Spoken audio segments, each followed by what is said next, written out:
Un héros intrépide qui ne connaît pas la peur. Un combat contre un dragon. Une jeune femme endormie depuis longtemps réveillée par le baiser d'un inconnu. Une épée magique. Pourquoi ces motifs de Siegfried nous semblent-ils si familiers? Siegfried, entre mythe et conte. Pour écrire sa tétralogie, L'Anneau du Nibelungen, Wagner s'est inspiré d'une grande diversité de récits. Des légendes germaniques, comme la chanson des Nibelungen, mais aussi des mythes scandinaves, issus de l'Edda poétique ou de la Völsunga saga. Il s'est familiarisé avec ces textes grâce à Jacob Grimm, l'un des célèbres frères Grimm, qui publie en 1835 l'ouvrage Mythologie germanique, dans lequel se trouvent compilés contes, traditions et récits des peuples germaniques et nordiques.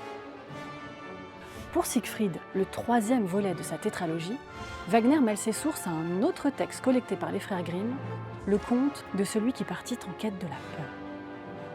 Il écrit ainsi à son ami le compositeur Théodore Hullig. Ne t'ai-je pas déjà parlé d'une histoire amusante? Celle du garçon qui part dans le vaste monde pour apprendre la peur et qui n'y parvient jamais. Imagine ma surprise quand j'ai compris que ce garçon n'était autre que le jeune Siegfried. Si tous ces récits légendaires à l'origine du cycle wagnérien se font écho, c'est parce qu'ils sont hérités d'une longue tradition orale. Ils ont circulé pendant des siècles avant d'être fixés par écrit au XIXe siècle. Ils se sont transformés au contact des différents peuples et langues. Ils se sont mêlés les uns aux autres.